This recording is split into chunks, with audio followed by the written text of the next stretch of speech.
Nahanap na daw ng Lakers ang chemistry ng team nang ginawang isa sa first 5 ng Lakers si Rui Hachimura ayon sa Lakers legend si James Worthy.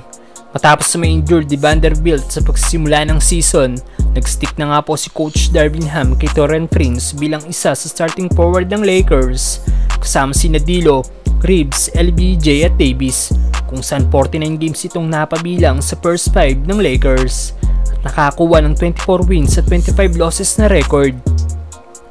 Lumalabas din sa statistics na hindi dapat ibinababad ng Lakers si Prince dahil may record na 18 wins at 27 losses ang Lakers pag more than 24 minutes ang playing time na nakukuha ni Taurean Prince kada laro.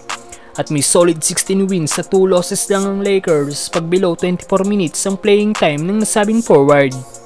Matagal nga pong na-realize ni Coach Darvin Ham ang bagay na ito kaya ganito ang sitwasyon ng Lakers ngayon na kasalukuyang nasa 9th spot ng West standings.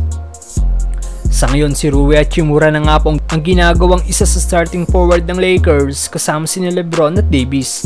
At sa 23 games ni Rui na naging first 5 sa Lakers, may record nga pong 15 wins at 8 losses ang nasabing team.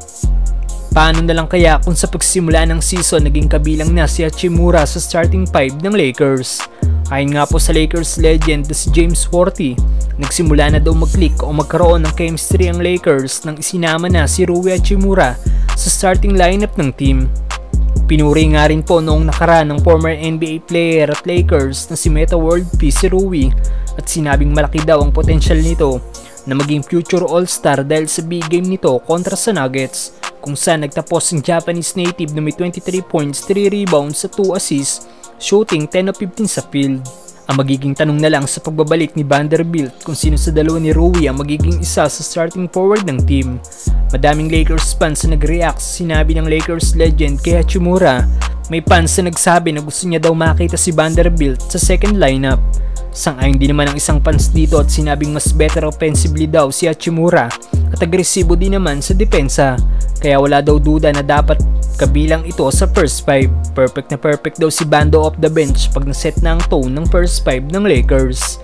May nagkomento naman na ito daw dapat talaga ang ginawa ni Coach Darvin Ham noong una pa lang ang ginawang first 5 si Rui dahil halimaw daw si Hachimura sa loob ng court at slowly nag-i-improve daw ang laro nito at sa nakikita niya daw magiging si Giannis daw ang Japanese native na ma-shooter. Touchdown career high. He's in very deep. Turnaround jump shot. Driving on Powell. Kicks it out. Hachimura again. Finally. Effort by Rui coming back and making the Pellies. Great pass. Great pass. Double.